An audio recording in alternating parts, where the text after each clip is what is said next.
እንጸልይና የእግዚአብሔርን ቃል አብረን እናነባለን።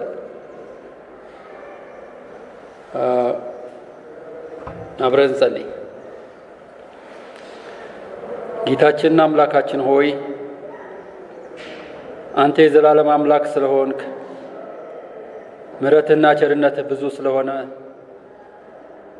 ከማናስተውለው ጌታዊ ከማንፈልገው ከማናየው ከክፉ ሁሉ ጌታዊ የጠበቅከን የተንከባከብከን ጤናና ሰላምን ሰጥተን ዛሬ ደግሞ በዚህ መገኘት ስለቻለን እናመሰግንሃለን። እግዚአብሔር ሆይ በዚህ መገኘታችንን አንተ እንድትባርክ ጌታዊ እንድትቀድሰው ይህን ጉባኤ እግዚአብሔር ሆይ መማር የሚገባንን መወያየት የሚገባንን መረዳት የሚገባንን እውነት አንተ እንድትሰጠን እንለምንሃለን። ጌታ ሆይ ለእኔም አንደበት እንድትሰጠኝ እለምንሃለሁ።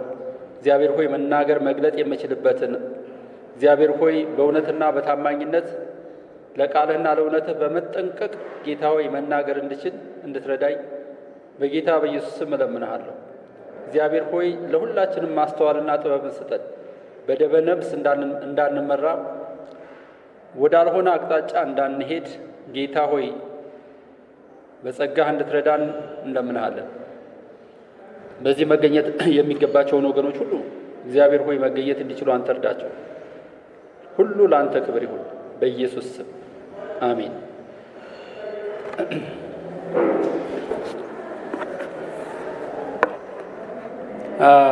አብረን እናነባለን የጌታን ቃል። ዛሬ የምንመለከተው ሮሜ ምዕራፍ 5 ከቁጥር 1 እስከ ቁጥር 11 ድረስ ያለውን ክፍል ነው የምንመለከተው። ይህ ክፍል አውዳዊ የሆነ ትንታኔውን ለመመልከት ለማየት እንሞክራለን፣ እንደ ጌታ ፈቃድ ማለት ነው። እንግዲህ በእምነት ከጸደቅን በእግዚአብሔር ዘንድ በጌታችን በኢየሱስ ክርስቶስ ሰላምን እንያዝ። በእርሱም ደግሞ ወደ ቆምንበት ወደዚህ ጸጋ በእምነት መግባት አግኝተናል። በእግዚአብሔር ክብርም ተስፋ እንመካለን። ይህም ብቻ አይደለም፣ ነገር ግን መከራ ትዕግስትን እንዲያደርግ፣ ትዕግስትን ፈተናን፣ ተስፋን እንደሚያደርግ እያወቅን በመከራችን ደግሞ እንመካለን። በተሰጠንም በመንፈስ ቅዱስ የእግዚአብሔር ፍቅር በልባችን ስለፈሰሰ ተስፋ አያሳፍርም። ገና ደካሞች ሳለን ክርስቶስ ዘመኑ ሲደርስ ስለ ኃጢአተኞች ሞቷልና፣ ስለ ጻድቅ የሚሞት በጭንቅ ይገኛል። ስለ ቸር ሰው ግን ሊሞት እንኳን የሚደፍር ምናልባት ይገኝ ይሆናል። ነገር ግን ገና ኃጢአተኞች ሳለን ክርስቶስ ስለ እኛ ሞቷልና፣ እግዚአብሔርም ለእኛ ያለውን የራሱን ፍቅሩን ያስረዳል። ይልቁንም እንግዲህ አሁን በደሙ ከጸደቅን በእርሱም ከቁጣው እንድናለን። ጠላቶች ሳለን እግዚአብሔር ጋር በልጁ ሞት ከታረቅን፣ ይልቁንም ከታረቅን በኋላ በሕይወት እንድናለን። ይህም ብቻ አይደለም፣ ነገር ግን አሁን መታረቁን ባገኘንበት በጌታችን በኢየሱስ ክርስቶስ በኩልም በእግዚአብሔር ደግሞ እንመካለን ይላል። ይሄ እንግዲህ የተመለከትነው የእግዚአብሔር ቃል ነው። የእግዚአብሔርን ቃል አንብበናል። ሁላችንም የእግዚአብሔር ቃል የሚመክረንን ከእግዚአብሔር ቃል የምንማረውን እውነት ለማየት ወይም ለመማር እና ለማወቅ ከእግዚአብሔር ከመንፈስ ቅዱስ ለመማር ነው ወደዚህ የመጣ ነው። ባለፈው ሳምንት በወዲያኛውም ሳምንት እምነትንና ጸጋን ተመልክተን ነበር። ጸጋው በእምነት አድኗቸዋል፣ ይህም የእግዚአብሔር ስጦታ ነው እንጂ ከእናንተ አይደለም፣ ማንም እንዳይመካ ከስራ አይደለም እያለን የጸጋን ምንነት የእምነትን ምንነት ደግሞ ተመልክተናል። በተለይ ትንሽ ጠንከር ባለ ሁኔታ ከዚህ በኋላ በዚህ አይነት መንገድ ላለመሄድ ትንሽ ውሳኔ ማስተካከያ ለማድረግ በወንድሞቼም ምክር ምክንያት በሌላ መንገድ ደግሞ አሁን በሌላ አቅጣጫ ለማየት ሞክራለሁ።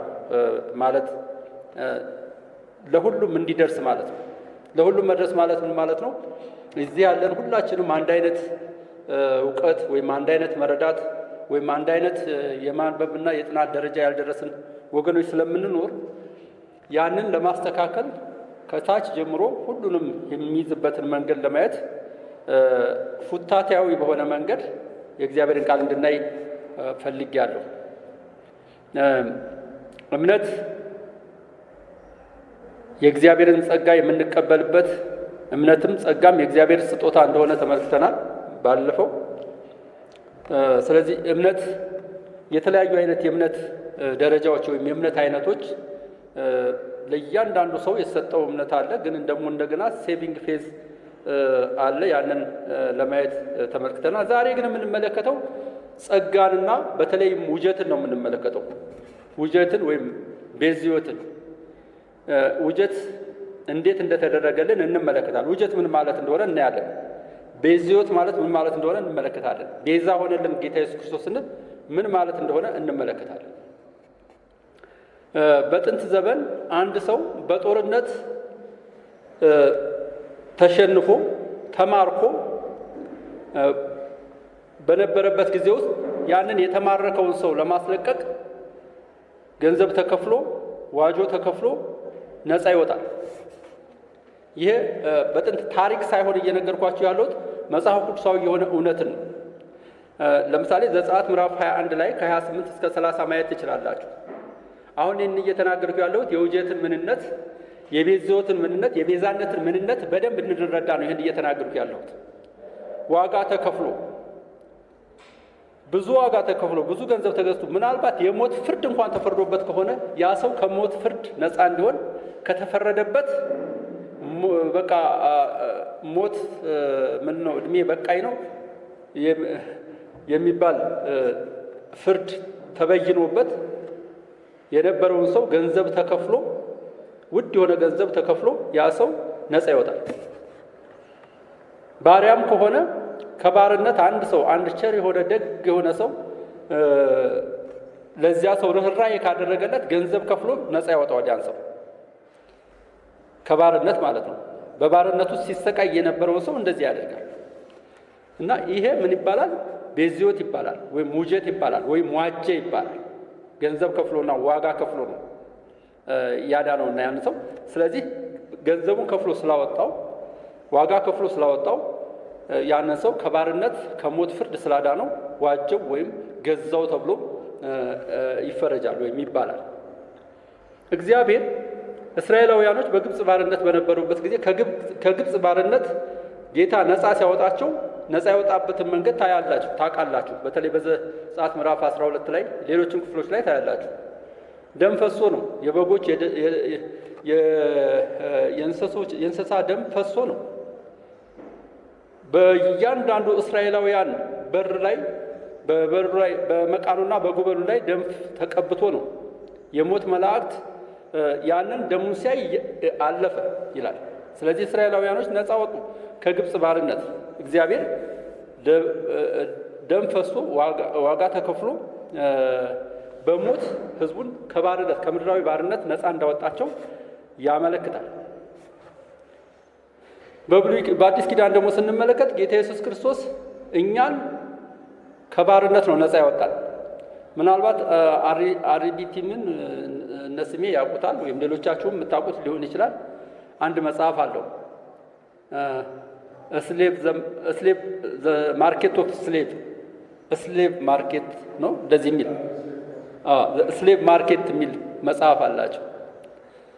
እና ስሌቭ ማርኬት የባርነት ገበያ፣ ከባርነት ማዋጀት፣ መግዛት፣ ነፃ ማውጣት ማለት ነው። እና ጌታ ኢየሱስ ክርስቶስ ከስሌቭ ኦፍ ማርኬት ከባርነት፣ ከኃጢአት ባርነት፣ ከዘላለም ሞት ባርነት በደሙ ኃይል እንዴት እንዳወጣን እንዴት እንዳዳን እነዚህ ቦታ ላይ በሰፊው ያስተነትነናል የእግዚአብሔር ቃል። ይህንን ስትመለከቱ በተለይ በዘሌዋውያን በብሉይ ኪዳን በሙሴ መጽሐፍቶች በብዙ ቦታ ተጠቅሰው ታገኙታላችሁ። ዛሬና የሚቀጥለው ሳምንት የምንመለከተው ክርስቶስ ኢየሱስ አማኞችን የዋጀበትን መንገድ ነው የምንመለከተው። እንዴት ነው የዋጀን? እንዴት ነው ያዳነን? ቤዛነት ምንድን ነው? በአዲስ ኪዳንስ ቤዛነት ወይም ቤዝዮት ምን ማለት ነው? ቤዝዮት ወይም መቤዠት ማለት ከኃጢአት ከሞትና ከእግዚአብሔር ቁጣ እንደገና መግዛት ወይንም ማዳን ማለት ነው። እንደገና መግዛት በበደላችንና በኃጢአታችን ምክንያት በዘላለም ሞት፣ በዘላለም ኩነኔ፣ በዘላለም ጥፋት ውስጥ የነበርን ሰዎች ነው። ልብ በሉ። በዘላለም ሞት ውስጥ የነበርነውን፣ በዘላለም ኩነኔ ውስጥ የነበርነውን፣ ለዘላለም ሞት ተፈርዶብን የነበረውን፣ ለዘላለም የኃጢአት ባሪያዎች የነበርነውን ክርስቶስ ኢየሱስ በገዛ ደሙ ዋጀ።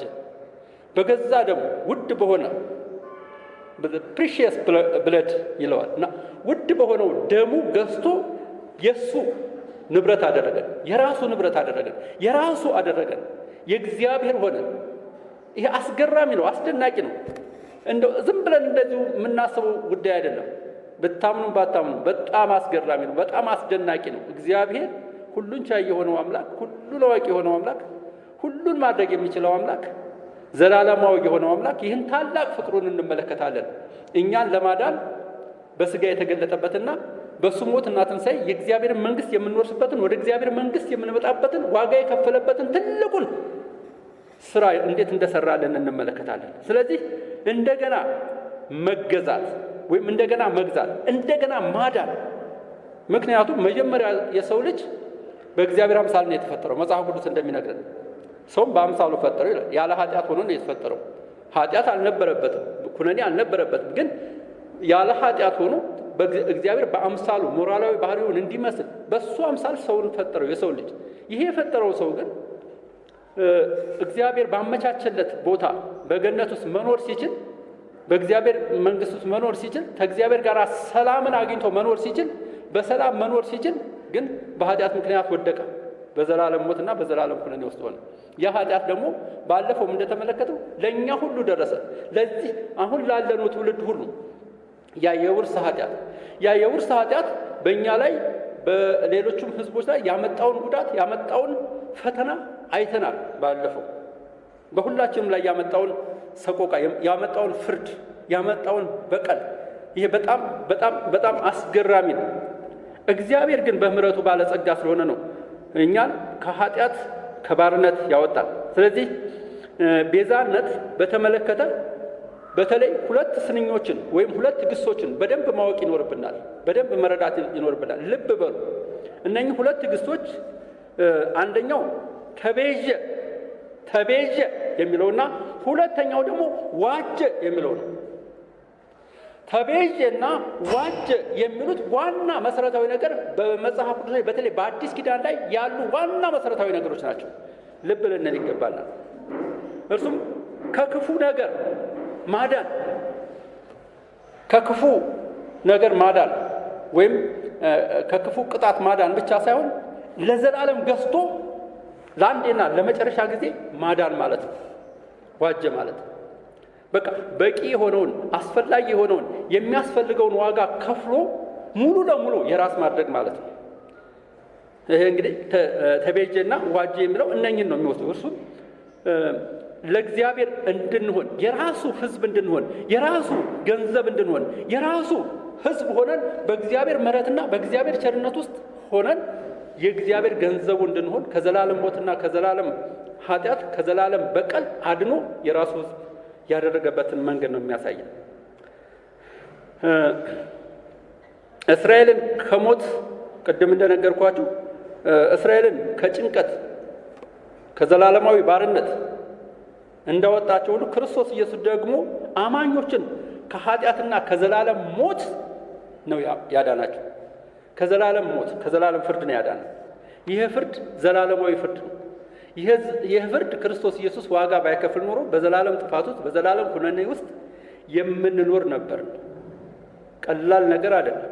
ኢየሱስ ክርስቶስ የከፈለልን ዋጋ በምንም እዚህ ምድር ላይ ውድ ከሚባሉት ነገሮች ሁሉ በላይ የሆነውን ዋጋ ጌታ ኢየሱስ ክርስቶስ እንደከፈለልን እናያለን። ስለዚህ ቤዛነት ከባርነት ነፃ ያወጣል። በፍቅሩ በርህራሄው ነፃ አውጥቶናል። ለዚህ ነው እንግዲህ ይለናል፣ እንግዲህ በእምነት ከጸደቅን በእግዚአብሔር ዘንድ በጌታችን በኢየሱስ ክርስቶስ ሰላምን እንያዝ። በምን ከጸደቅን? በምን ከጸደቅን? በእምነት ከጸደቅን።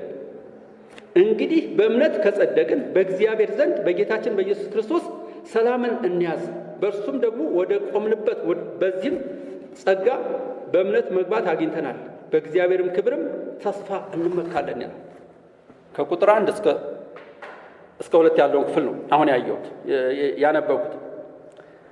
ስለዚህ እንግዲህ በእምነት ከጸደቅን በእግዚአብሔር ዘንድ በጌታችን በኢየሱስ ክርስቶስ ሰላምን እንያዝ። አስገራሚ ነው። ሰላምን እንያዝ። እንዴት ነው ሰላም የተሰጠን ነው። ከማን የተሰጠን ነው? ከእግዚአብሔር የተሰጠን ነው። በክርስቶስ ኢየሱስ የተሰጠን ነው። ያን ሰላም ነው የተሰጠን። ያንን ሰላም እንያዝ። ከዚህ በኋላ ጥል የለም። ከዚህ በኋላ ክርክር የለም። ከዚህ በኋላ ጠላትነት የለም። ከማን ጋራ? ከእግዚአብሔር ጋራ። የክርስቶስ ኢየሱስ ሞትና ትንሣኤ ምን እንደሰራልን ታውቃላችሁ? አስገራሚ ነው። አስገራሚ ነው። ሰላምን በመካከል ያለውን የጥል ግድግዳ አፍርሶ ልክ ቆላስይስ መልእክት እንደሚነግር በመካከል ያለውን የጥል ግድግዳ አፍርሶ ከእግዚአብሔር ጋር አስታርቆናል። እንደገና ደግሞ ከሰውና ከሰው ጋር ሁሉ ሰላምን ፈጥሮልናል። ይሄ ሰላም ከእግዚአብሔር የተሰጠን ነው። እንዲሁ የተገኘ ሰላም አይደለም። ዋጋ ተከፍሎ ነው። ቤዝዮት ተደርጎልን ነው። ውጀት ተደርጎልን ነው። በመቤዠት ነው። ተበጅቶን ነው። ስለዚህም ነው ከእምነት የተነሳ ጸደቅን። ጸጋውን በእምነት አገኘን። ቤዛነት የሚጀምረው በማጽደቅ ነው። አሁን እንዳየነው በመዋጀት ነው፣ በማጽደቅ ነው። በክርስቶስ በማመን በእግዚአብሔር ጽድቅ የእግዚአብሔር ጽድቅ ተብለናል። አስተዋላችሁ? ሁለተኛ ቆሮንቶስ ምዕራፍ 5 ቁጥር 21 ላይ የእግዚአብሔር ጽድቅ እንሆን ዘንድ እሱን ስለኛ ምን አደረገው ይላል? ኃጢአት አደረገው።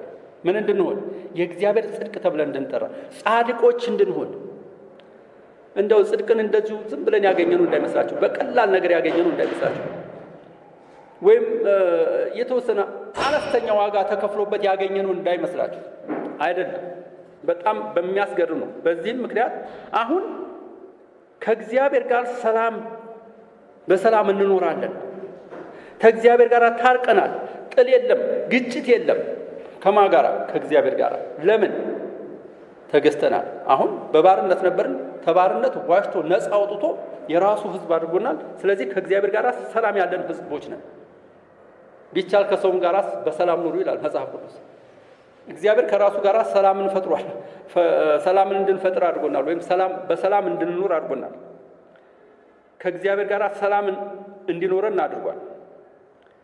ቤዛነት በኃጢአት የተበላሸውን ከእግዚአብሔር ጋር ያለያየንን ያቆራረጠንን ጠላታሞች ያደረገን በጠላትነት እንፈራረጅ የነበርነውን እኛን ራሱ ክርስቶስ ኢየሱስን ሰጥቶ በክርስቶስ ኢየሱስ አማካኝነት ከእግዚአብሔር ጋር እርቅ ፈጥረን የእግዚአብሔር ምርጥ ሕዝቦች እንድንሆን አደረገን። የእግዚአብሔር ሕዝብ እንድንሆን አደረገን፣ አጸደቀን። በእምነት ከጸደቅን በእግዚአብሔር ፊት ሰላም እንያዝ ይላል። አስገራሚ ነው። በእግዚአብሔር ዘንድ ሰላም አለን። የተትረፈረፈ ሰላም አለን። የሚያረካ ሰላም አለን። ማንም እንግዲህ በክርስቶስ ኢየሱስ ያሉትን ማንም ሊኮንናቸው እንደማይችል መጽሐፍ ቅዱስ ይናገራል። አይደለን? ማንም ሊኮንናቸው አይችልም። ማንም ሊፈርድባቸው አይችልም። ማንም ሊከሳቸው አይችልም። ምክንያቱም የክሳችን የበደላችን ብዛት ሁሉ ምን ሆኖ ተከፍሎልናልና። በክርስቶስ መጽደቅ በክርስቶስ ኢየሱስ መጽደቅ የቻልነው ከራሱ ከምሕረቱ ከቸርነቱ ከፍቅሩ የተነሳ ነው። የጸደቅነው በክርስቶስ ኢየሱስ ነው። በሌላ በማንም አይደለም። በምንም ወይም በማንም ኃይል አይደለም። ምንም ያጸደቀን ነገር የለም። ኢየሱስ ክርስቶስ እንዲሁ በነፃ እንዲሁ ለእኛ ደሙን አፍስሶ እንደዚሁ አጸደቀን እንጂ እኛ መልካም ስራ ስላልኖረን፣ በጎነት ስላለን፣ ቸር ሰዎች ስለሆንን፣ ደግ ሰዎች ስለሆንን አይደለም። አንዳንድ ጊዜ ያለፈውም ኃጢአታችን፣ የአሁኑም ኃጢአታችን፣ የወደፊቱም ተከፍሏል ሲባል ለአንዳንድ ሰዎች የኃጢአት ላይሰንስ እንዳላቸው የሚቆጥሩበት ሁኔታ አለ። በቃ እንደዚህ ከሆነ ምን ችግር አለው? እንደፈለገ ይሆን እንድንል አይደለም፣ በጽድቅ እንድንኖር ነው መጽሐፍ ቅዱስ የሚነግረን። ጻድቃንን የጸደቅነን የምንኖረውም በጽድቅ ነው። አጽድቆናል፣ በጽድቅ ነው የምንኖረው። የጽድቅ ሕይወትን ነው የምንኖረው። ለምን? እሱ ጻድቅ ሆኖ ስለኛ ራሱን አሳልፎ ስለሰጠ በሱ አማካይነት የዘላለም ሕይወት፣ የዘላለም ጽድቅን፣ የዘላለም ቅድስና ስለሰጠን እኛም ደግሞ በቅድስናና በእውነት በታማኝነት እንደ ፈቃዱ እንደ ቃሉ እንድንኖር ነው። የእግዚአብሔር ቃል እስቲ ምን እንደሚል እዚሁ ሮሜ መልእክት ላይ ወደ ምዕራፍ 4 ላይ ሁላችሁም ብታወጡት ደስ ይለኛል እና ብታነቡት ደስ ይለኛል። ምዕራፍ 4ን በተለይ 1954ን ብታነቡት ምዕራፍ 4 ቁጥር 6 እና 7ን ምን እንደምትሉት ለራሳችሁ ፍርድን ስጡ፣ ለራሳችሁ ፍርድን ስጡ። እዚህ ቦታ ላይ ምን ይላል? አውጥታችሁት ከሆነ አመጻቸው የተሰረየላቸው፣ አመጻቸው የተሰረየላቸው፣ ኃጢአታቸውም የተከደነላቸው። ሶስት ነገሮች እንድትመለከቱ ነው የምፈልገው። አመጻቸው ወይም ኃጢአታቸው የተሰረየላቸው፣ ኃጢአታቸው የተከደነላቸው ብፁዓን ናቸው ይልና እዚህ ላይ ድርብ ሰረዝ አድርጎ ሌላ ሐሳብ ሲቀጥል ታያላችሁ። ጌታም ኃጢአቱን የማይቆጥርበት ሰው ምንድን ነው ይላል? ብፁዕ ነው። አሜን። ብፁዕ ነው። አመጻቸው ወይም ኃጢአታቸው ምን ሆኗል? ተሰርዮአል። አሁንም ደግሞ ምን ሆኗል? ተከድኗል። ተከድኗል። የተከደነው በምን ነው? በእግዚአብሔር ጸጋ ነው፣ በኢየሱስ ክርስቶስ ጸጋ ነው የተከደነ ነው። እንዲሁም ደግሞ የማይቆጥርባቸው 1 2 3 እያለ ኃጢአታቸውን የማይቆጥርባቸው ሰዎች እነሱ ብፁዓን ናቸው ይላል። እግዚአብሔር ይመስገን።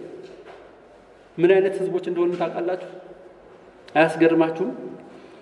እነኚህን በደንብ ተመልከቷቸው። ይህን ሐሳብ በደንብ አጢኑት። በደንብ በራሳችሁት የተሰረየላቸው፣ የተከደነላቸው፣ የማይቆጠርባቸው፣ ኃጢአታቸው የማይቆጠርባቸው ብፁዓን ናቸው። ስለዚህ ጽድቃችን ዘላለማዊ መሆኑን ልብ በሉት። ያለፈውን፣ ያሁኑን፣ የወደፊቱን ሁሉ እግዚአብሔር የማይቆጥርብን። ያለፈው ተሰርዮአል፣ በቃ አሁን ደግሞ ተከድኗል፣ ወደፊትም ደግሞ አይቆጠርም ነው እያለ ያለው። ይህንን ስንል ግን ኃጢአትን እየሰራን እንኑር፣ እንደፈለገ እንኑር ማለት አይደለም። ቤዛነት በመከራ ውስጥ ተስፋን ይሰጣል። ለእስራኤል የተሰጣቸውን ተስፋ ስትመለከቱ ሕዝቅኤል 34 ቁጥር 25 ላይ ለእስራኤል ታላቅ ተስፋ ተሰጥቷታል። ወደፊት የሚሆነውን፣ ወደፊት የምታገኘውን ውጀት ወይም ሰላማዊ ማህበረሰብ እንደምትሆንና የተሰጣትን ተስፋ፣ ወደፊት ያለውን ተስፋ ሲናገር ትመለከታላችሁ። በዚህ በእኛ አውድ ደግሞ ስንመለከት ቤዛነት በመከራ ውስጥ ተስፋን ይሰጣል። ከቁጥር 3 እስከ 5 ያለውን ስንመለከት እንደዚህ ይላል።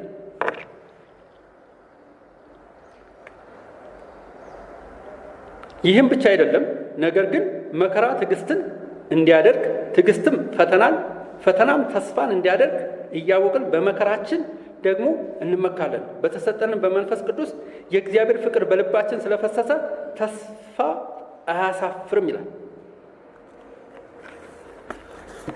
እስቲ በመከራው የሚመካ ሰው ገጥሟቸው ያውቃል? በመከራው ደስ የሚሰኝ ሰው ገጥሟቸው ያውቃል? በመከራ ውስጥ ስታልፉ በተለይ በክርስቶስ ኢየሱስ በሆነው ነገር በመከራ ውስጥ ስታልፉ ደስ ይበላችሁ ይላል ጴጥሮስ መልእክት ውስጥ። በሌላ ነገር ግን በሰው ጣልቃ ገብቶ ሌላ ወንጀልን ሰርቶ ሌላ ጥፋትን አድርጎ በዚያ ውስጥ ቢሆን ግን ደስ አይበለው ያ ሰው። ምክንያቱም በሰው ነገር ውስጥ ጣልቃ ገብቶ ነው። ምናልባት ሰውን ኮንኖ ሊሆን ይችላል፣ ወይም ምናልባት ሌላ ወንጀል ሌላ ኃጢአት ሰርቶ ሊሆን ይችላል። በዚያ የተነሳ መከራ ቢደርስበት፣ ቢታሰር፣ ቢገረፍ፣ ቢከሰስ፣ ለፍርድ ቢቀርብ በዚህ ደስ ሊሰኝ አይችልም። ነገር ግን ስለ ክርስቶስ ኢየሱስ ሆኖ መከራ ቢደርስበት ያ ሰው ምን ይሆን? ደስ ይበለው ይላል። ያም ብቻ አይደለም። እዚህ ቦታ ላይ እንመካለን፣ በመከራችንም እንመካለን ይላል። ለምን እንደምንመካ እናያለን። በዚህ ውስጥ በሚደርስብን ማንኛውም አይነት መከራ ሰላም እንዳለን ይነግራል። ፍርሃት እንደተወገደልን ይናገራል። ወደ ቁጥር 9 ላይ ስትሄዱ ቁጥር 9ን እዚሁ ክፍል ላይ እናነባለን። ይልቁንም ከእንግዲህ አሁን በደሙ ከጸደቅን በእርሱ ከቁጣው እንድናለን።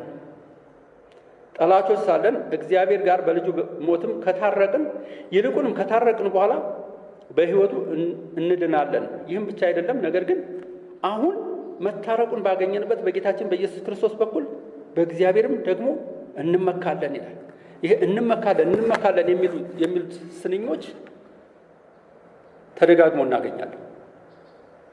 መመካት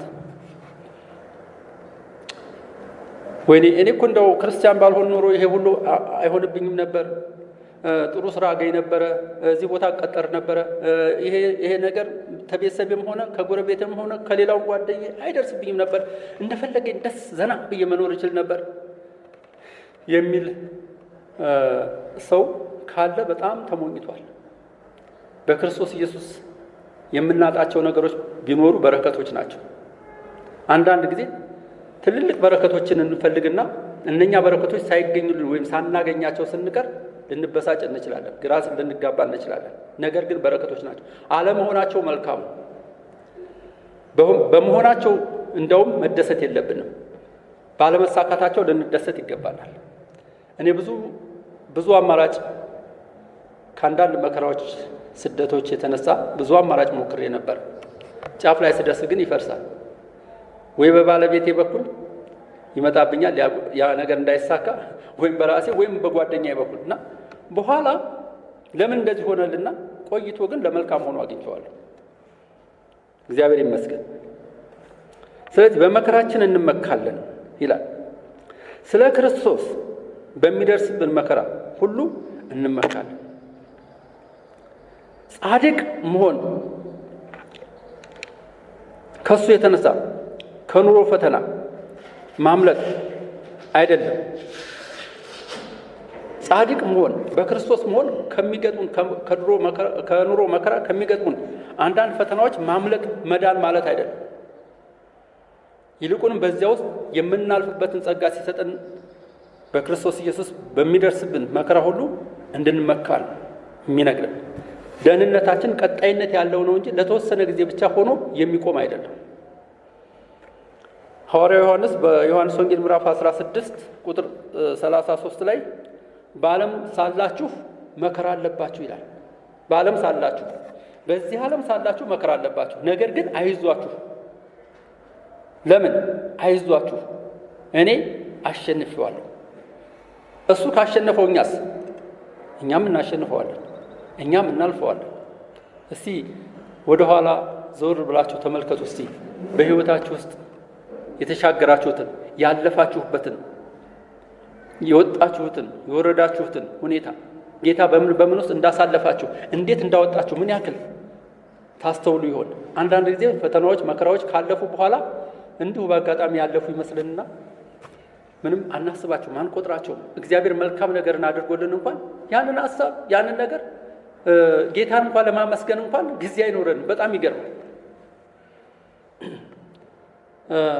ትላንትና 27ኛ ዓመታችንን የጋብቻ የትዳር ዘመናችንን እያስታወስን ነበር እኔና ቤተሰቤ እና 27 ዓመት ሞልቶናል እና በዚህ ውስጥ ስንወያይ ምስክርነት እርስ በርሳችን ስንመሰካከር በጣም አንዳንድ ነገሮችን ሳስተውላቸው በጣም የሚገርም በምን ውስጥ ጌታ እንዴት እንዳሳለፈ እንዴት አሳልፎ እዚህ እንዳደረሰ የሚገርም ነው። ግን ረስተነዋል። ይህን ሁሉ እኛ ነን ያለፍነው። አስገራሚ ነው። እግዚአብሔር ግን በመከራችን እንድንመካበት፣ በመከራችን እንድንደሰትበት፣ በክርስቶስ ኢየሱስ በሆነው ነገር ሁሉ በሚደርስበት በማንኛውም ነገር ልናዘን ሳይሆን ደስ ልንሰኝ ነው የሚገባል። በመቤዠት ምክንያት መከራ እንኳን ዓላማ እንዳለው ተስፋ እንዳለው እንድናስብ ይነግረናል። ተስፋ አለው ነው የሚለን መጽሐፍ ቅዱስ። እዚህ ቦታ ላይ ተስፋው አያሳፍርም ይላል። የተሰጠን ተስፋ እግዚአብሔር ፈተናዎችን ይጠቀማል ባህሪያችንን ለመግለጽ ለመቅረጽ። በነገራችን ላይ መከራዎች፣ ፈተናዎች የሚደርሱት እንደዚሁ ዝም ብለው አይደለም የሚመጡት። ልዩ ልዩ መከራ ሲደርስባችሁ እንደ ሙሉ ደስታ ቁጠሩት ይላል ያዕቆብ። እንደ ሙሉ ደስታ ቁጠሩት። ምናልባት ጥበብ ቢጎላችሁ ጸልዩ ይላል። መከራው ሲደርስባችሁ፣ ፈተናው ሲደርስባችሁ ጥበብ ከጎደላችሁ፣ ያንን ፈተና መቋቋም ካቃታችሁ ያንን ጥበብ እንዲሰጣችሁ ምን አድርጉት? ለምኑት፣ ጸልዩት። ጥበብ ይሰጣችኋል። መከራን የምናልፍበትን፣ መከራን ማለፍ የምንችልበትን። ስለዚህ እግዚአብሔር በመከራችን እንኳን እንድንመካ ያንንም ደግሞ የምንቋቋምበትን ኃይል ጌታ ራሱ እንደሚሰጠን ይናገራል። እምነት፣ ተስፋ፣ ፍቅር እነዚህን ሁሉ ያጠቃለለ እንደሆነ እዚህ ላይ እናያለን።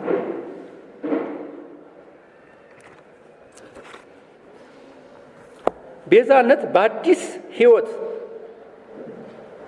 መመራት ነው። ወይም ቤዛነት አዲስ ሕይወትን ነው የሚሰጠን፣ አሮጌ ሕይወትን አይደለም። አዲስ ሕይወትን በዚያ ሕይወት ውስጥ እንድንኖር ነው የሚያደርገን። እንዴት እንደተዋጀን፣ እንዴት እንደዳነን፣ እንዴት ደግሞ ምሕረትን እንዳገኘን በዚያ በቤዛ ሕይወት ውስጥ መኖር የምንችልበትን ጸጋንና ኃይልን ነው የሚሰጠን። ከቁጥር 6 እስከ 8 ያለውን ደግሞ ስንመለከተው እንደዚህ ይላል። ነገር ግን ገና ኃጢአተኞች ሳለን ክርስቶስ ስለኛ ሞቷልና እግዚአብሔርም ለኛ ያለውን የራሱን ፍቅር ያስረዳል። ይልቁንም እንግዲህ አሁን በደሙ ከጸደቅን በእርሱ ከቁጣው እንድናለን። ጠላቶች ሳለን ከእግዚአብሔር ጋር በልጁ ሞት ከታረቅን፣ ይልቁንም ከታረቅን በኋላ በሕይወት እንኖራለን። ይህም ብቻ አይደለም፣ ነገር ግን አሁን ከታረቅን በኋላ ባገኘነው በጌታችን በኢየሱስ ክርስቶስ በኩል በእግዚአብሔር ደግሞ እንመካለን። ቁጥር 6 እና 8 እንመልከት።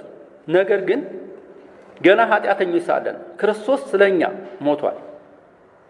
በዚህም እግዚአብሔር ለኛ ያለውን የራሱን ፍቅር ያሳያል ይላል። ምን አይነት ፍቅር ነው? እኛን ለመቤዠት፣ እኛን ለማዳን የእግዚአብሔር ፍቅር ምን ያክል ወደደን? እንዴት ወደደን? ምን ስለሆንን ነው የወደደን? ጻድቃኖች ስለሆንን፣ ደግ ሰዎች ስለሆንን፣ መልካም አስተሳሰብ ስላለን፣ ሰዎችን ስለምንወድ ስለምናፈቅር፣ ካለን ለሌላው ስለምንሰጥ ነው? አይደለም። እንደሚነግረን ቃሉ ገና ኃጢአተኞች ሆነን ሳለን፣ ገና ተላላፊዎች ሆነን ሳለን፣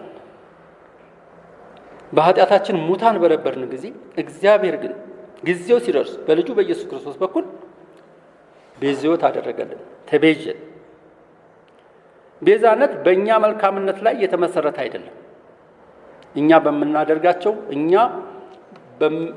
በምናደርገው አስተዋጽኦ አይደለም።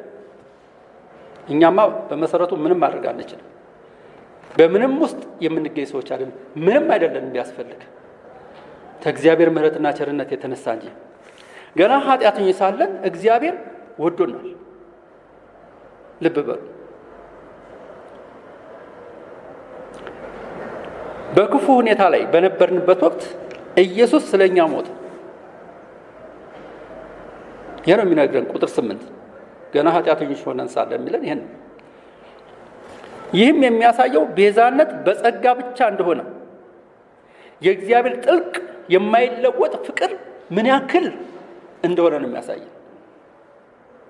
የማይለወጥ የማይሻር፣ ማንም ሊለውጠው የማይችል፣ ማንም ሊቀይረው የማይችል የእግዚአብሔር ፍቅር ምን ያክል ትልቅ እንደሆነ፣ ምን ያክል ሰፊ እንደሆነ በሰው አእምሮ ሊገመት፣ በሰው አእምሮ ሊሰላ የማይችል ታላቅ ፍቅሩን ነው የምናየው። እግዚአብሔር ይህን ያክል ይወደናል ከምንለው በላይ እኔና እናንተ ልጆቻችንን ወይም የትዳር ጓደኞቻችንን ከምንወዳቸው በላይ እግዚአብሔር እኛን ይወደናል። አይደለም እንዴ?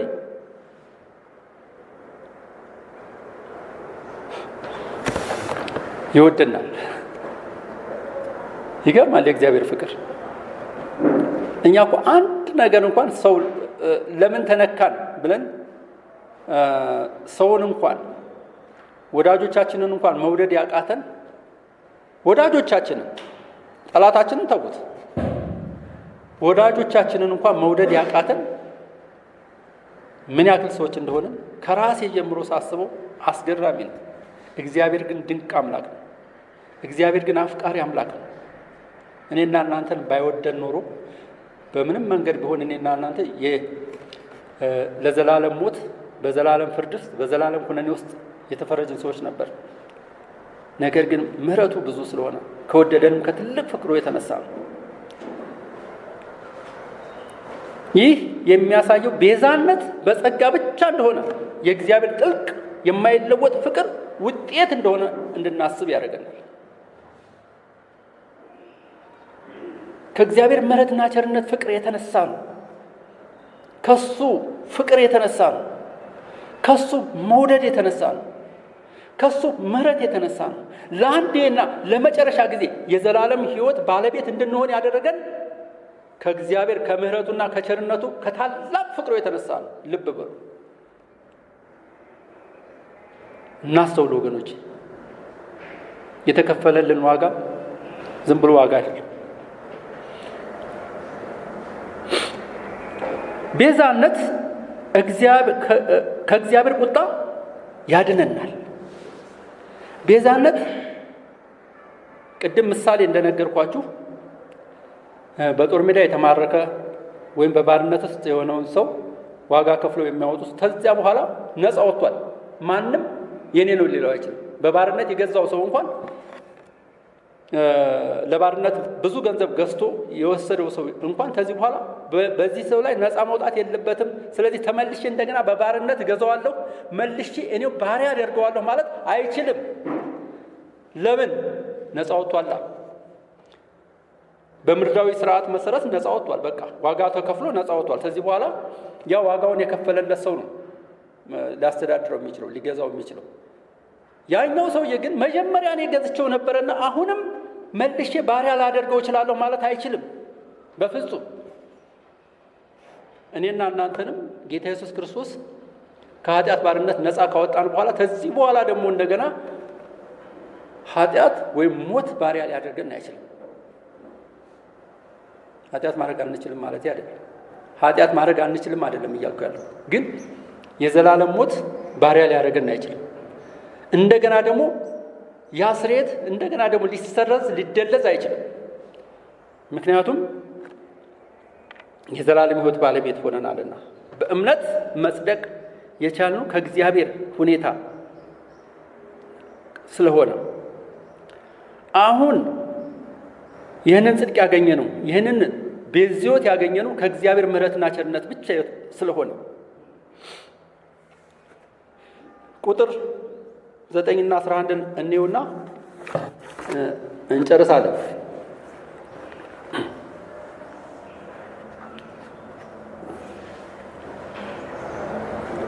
ይልቁንም ልብ በሉ፣ ሁላችሁም ብታወጡት ደስ ይለኛል። ይልቁንም እንግዲህ አሁን በደሙ ከጸደቅን፣ የጸደቅነው ተመልከቱ በደሙ ነው፣ በእርሱም ከቁጣው እንድናለን። ጠላቶች ሳለን ከእግዚአብሔር ጋር በልጁ ሞት ከታረቅን፣ ምኖች ሳለን ጠላቶች፣ አሁንም ደግሞ ይናገር፣ ጠላቶች ሆነን በልጁ ሞት ከታረቅን፣ ይልቁንም ከታረቅን በኋላ በሕይወት እንድናለን። ከታረቅን በኋላ በሕይወት እንድናለን፣ በሕይወት እንኖራለን የሚሉ ክፍሎች አሉ። ይህም ብቻ አይደለም፣ ነገር ግን አሁን መታረቁን ባገኘንበት በጌታችን በኢየሱስ ክርስቶስ በኩል በእግዚአብሔር ደግሞ እንመካለን። የምንመካው ባጸደቀን፣ በዋጀን፣ በደሙም ስርየትን በሰጠን በእግዚአብሔር ነው እንጂ በራሳችን አይደለም፣ በእኛ ማንነት አይደለም፣ በእኛ ችሎታ አይደለም፣ በእኛ ችሎታ አይደለም።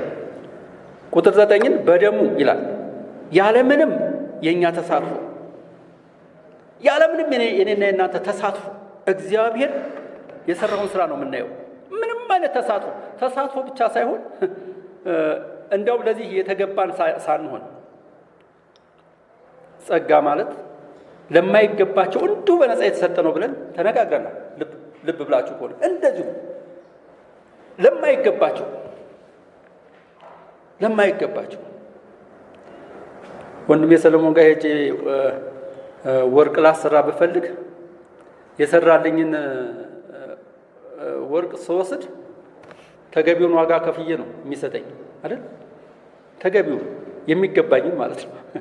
የሚገባኝን ዋጋ ከፍዬ እንደው አስተያየት ካላደረገልኝ በስተቀር ትንሽ እንኳን ቀንሼ ብሰጠው በፍጹም ፌር አይደለም፣ አያጸድቅልኝም። ለእኔና ለእናንተ ግን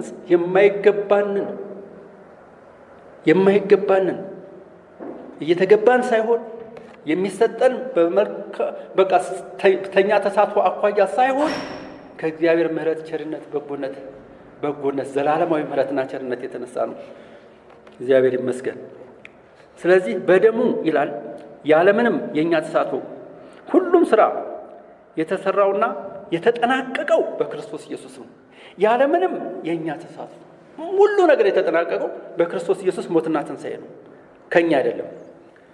አሁን በደሙ ከጸደቅን ይልቁንም በእርሱ ከእግዚአብሔር ቁጣ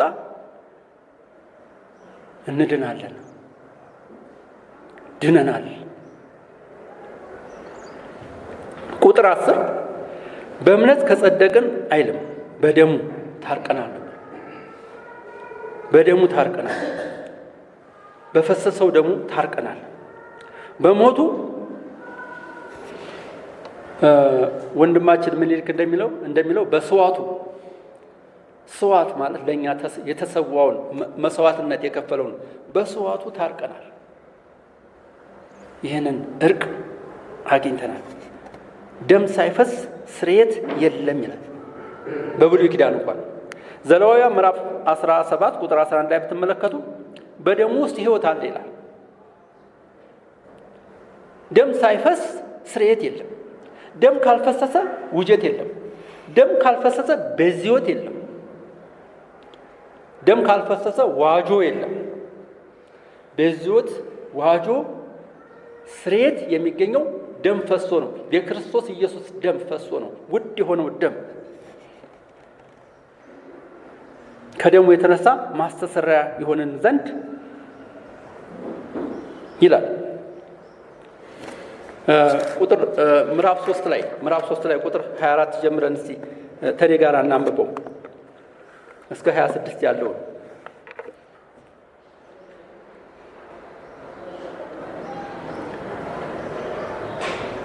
በኢየሱስ ክርስቶስም በሆነው ቤዛነት በኩል እየሰማችሁ ነው ወይም አብረን እንድናነብ ነው የምፈልገው። በኢየሱስ ክርስቶስ በሆነው ቤዛነት በኩል እንዲያው በጸጋው ይጸድቃሉ ይልና እርሱንም እግዚአብሔር በእምነት የሚገኝ በደሙ የሆነ ማስተስረያ አድርጎ አቆመው። ይህም በፊቱ የተደረገውን ኃጢአት በእግዚአብሔር ችሎት ስለመተው፣ ይችን ቃል አስምሩልኝ፣ ስለመተው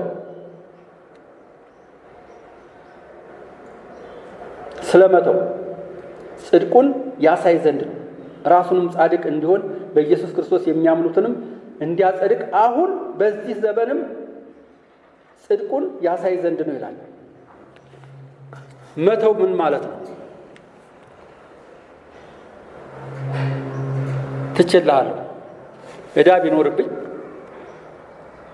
ያው ስለ ዕዳ ስለመተው አዲስ ኪዳንስ ብዙ ቦታ ኢየሱስ ክርስቶስ የሚናገራቸው ምሳሌዎች በጣም ሰፊ ያሉ፣ በጣም ብዙ በማቴዎስ ወንጌል፣ በማርቆስ ወንጌል፣ በሉቃስ ወንጌል፣ በሌላ ቦታ ላይ ሁሉ አሉ እና ስለመተው ይናገራል።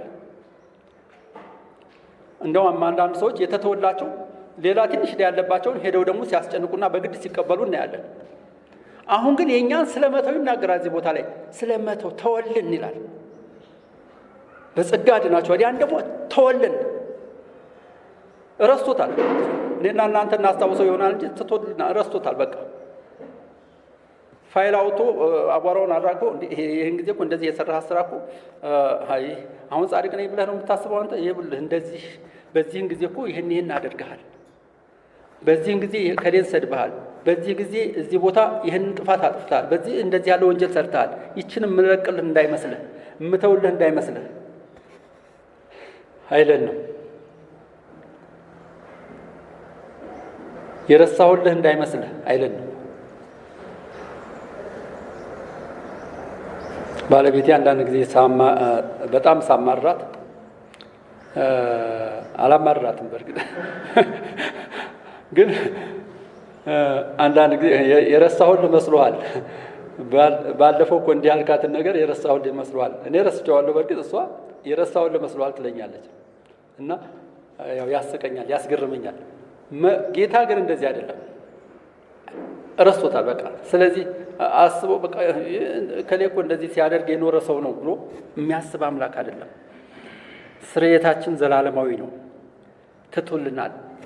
ላይታሰብ ማንም ላያስተውለው፣ እንደው በፍጹም እንዳትፈሩ፣ እንዳትጨነቁ፣ ግራ እንዳይገባችሁ፣ በመፍራት በመጨነቅ ውስጥ መኖር የለብንም። በቃ ለአንድና ለመጨረሻ ጊዜ ተደምስሶልናል፣ ተትቶልናል ነው የሚለን መጽሐፍ ቅዱስ። የተከፈለልን ዋጋ ደግሞ እጅግ ትልቅ ዋጋ ነው። በዚህ ዓለም ላይ ካለው ሁሉ በላይ ነው።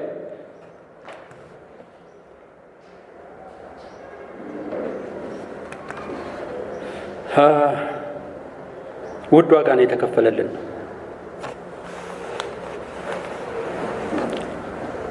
ሰዓት ደርሷል።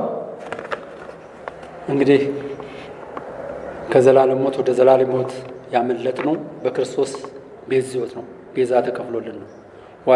ዋጆ ተከፍሎልን ነው። ነፃ ወጥተናል። ነፃ የወጣን ሰዎች ነን። ስለዚህ እግዚአብሔርን ልናከብር ልናመሰግን ይገባናል።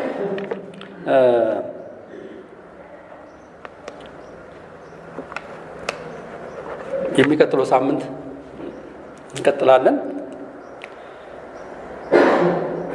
ጥያቄ፣ ማዳበሪያ፣ ሀሳብ